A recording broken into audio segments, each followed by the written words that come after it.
Okay, this is my first video attempt at doing what I think, if we do Patreon and we do video, people have asked about doing book reviews, that type of thing. And if I do that, which actually doesn't sound that bad to me, it's the only thing I can think of that I would actually do video for. This would be how I would do them.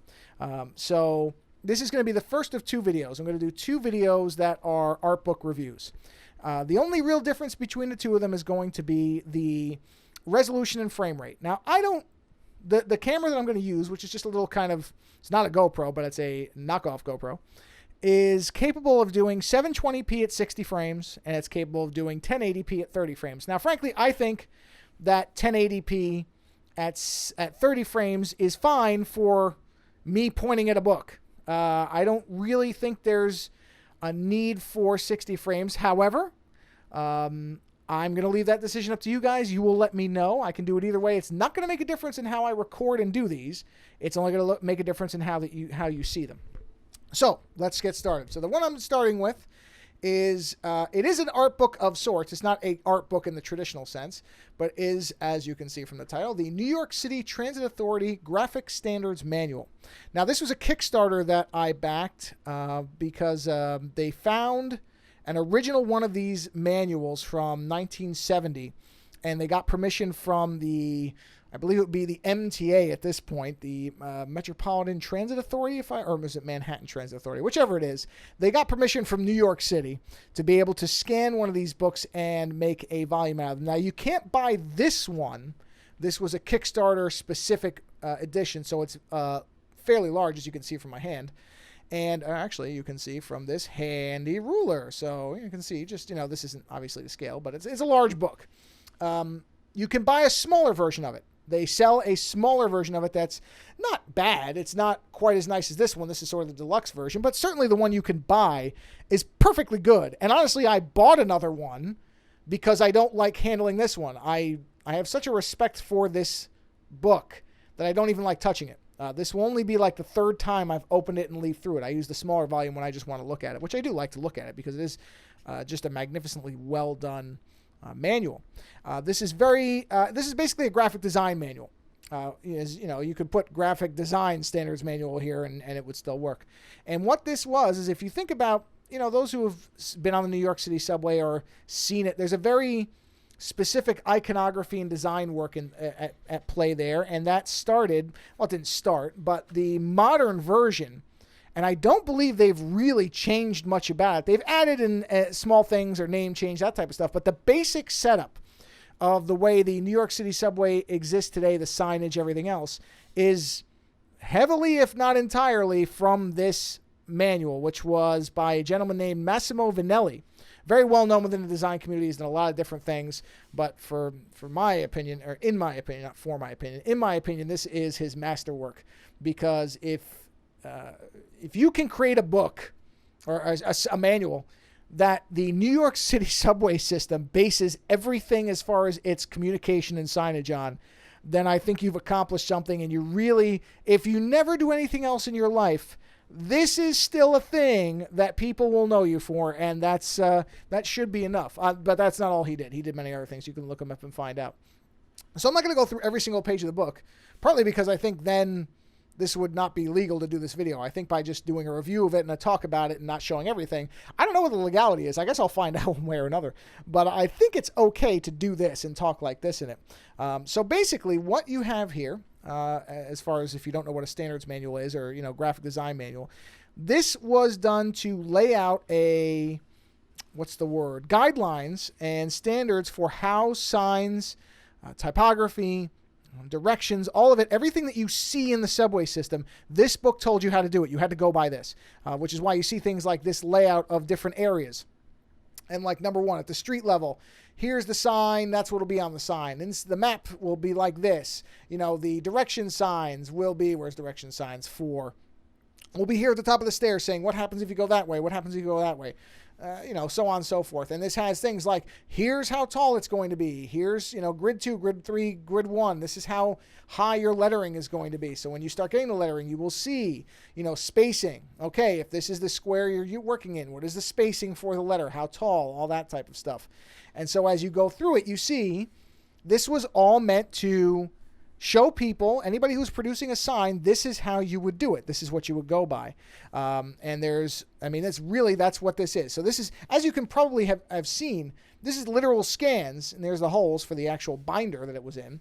This was scanned from one of those original manuals. I love this type of stuff. Like, just looking at this, I could just sit there and look at this for a few minutes.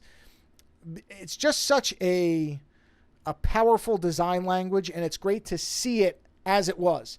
To see, and I made a poster for myself years before this manual was out. So I kind of found some examples of the subway stuff, and I based it on my own kind of interpretation of it. If I did it again, which having this book makes me want to do another sign for myself, I would definitely use this and go by the actual correct measurements and locations. But I love looking at this. So as you can see, it will tell you, okay, this is an 11-inch disc. It's supposed to be using this color. And then it has, and you're supposed to be using the typeface references from earlier. But basically, you could use this to say, okay, an 11-inch disc with this blue color, I can then make a reproduction of this. This was what this was for. So that anybody who was using it would be able to say, okay, I'm using yellow on this for an 11-inch, and I know where that's going to go based on the stuff that I'm seeing. And there is one of these for every single different letter and number that you could use in a sign. So here, double E, 11-inch disc again, 165 orange, so that gives you your color. And you do these for each one. Here's a magenta for F. And, of course, this is all identifying different lines. So whether it's a number or a letter is identifying a subway line or a station or whatever it is. And there will be numbers and coding for each of those things. It also gives you a sense of spacing. This all matches as far as the spacing that was designated. So as you go through this here, you're seeing, okay, these are 5.5-inch discs. Again, you already sort of know how this is going to be laid out from the stuff that comes forward, but this is to kind of give you a visual representation of what that stuff is. We can skip through most of this. And then what I do love about this book that they did, which I'm very happy about, is most of these are like a matte paper. But then you get these glossy pages that have the actual color usage. These have the actual colors that were used with their actual numbers. And you go through and, obviously this is supposed to be, I believe, yellow, and this would be orange. And so you can then match these. So if you go back and you look, you will see where it was before. It'll say PMS 185. Well, this is the color that was supposed to be used with that particular letter. Here you have magenta, obviously. As we go through, there's a green. You have your blue. I don't know what this would be called. Purple or deep blue, gray, so on and so forth. And then you have the actual letters, or not letters, directional signs.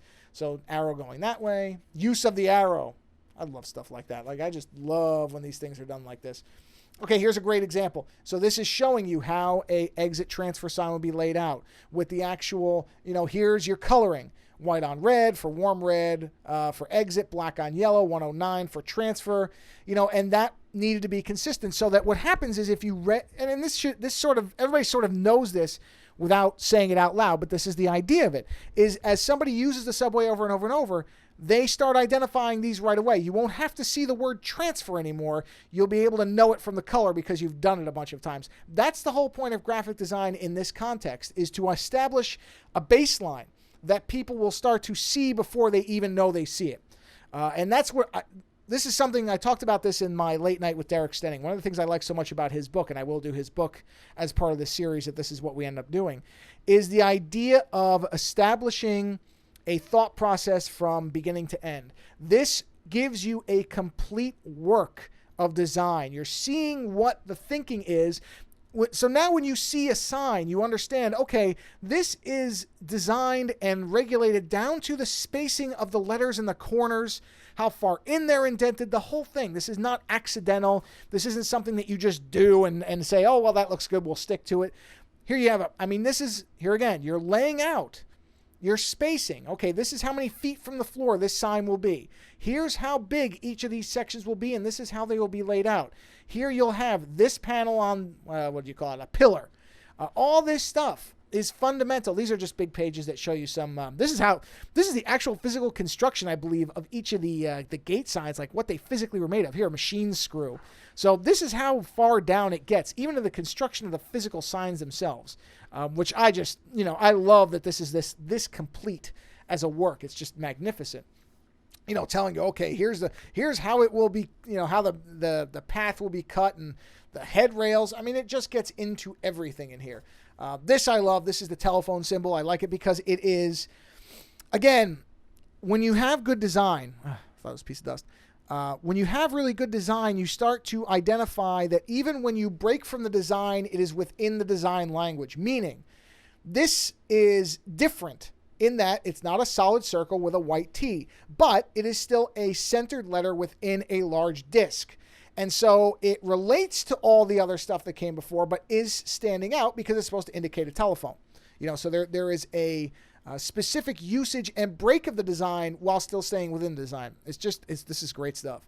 I love this type of thing. Here's what it's going to look like outside. Again, getting into how detailed this stuff has to be and how important it is to get this stuff right. Okay, if you're looking at this entrance from the front, this is what you will see. If you're looking at it from the side, this is what you will see. Like I said, I could look at this stuff all day. Now, a lot of this book is repetitive in some fashion because you're seeing every single letter. If you're into this stuff, you're going to love that there's every single letter. If you're not, this becomes, why am I seeing every single letter? It's because it does matter. This stuff, these are, I think they call them spacing units. But, okay, 9-inch height, uppercase. Well, that's not an X. I don't know why it's got X there. It should be a T. But, that's just representing the X is in, whatever this is. As far as the framework, this is supposed to be the 9-inch high letter. So it goes through all these. It goes through even the punctuation, bang, semicolon, colon, all this type of stuff. Get into the lowercase letters, and I think this is pretty much the remainder of the book, which is not to say it's not worth looking at, but we don't have to do it for this video. I think all that's left after this, then you get into the groupings of letters, dollar sign, cent sign.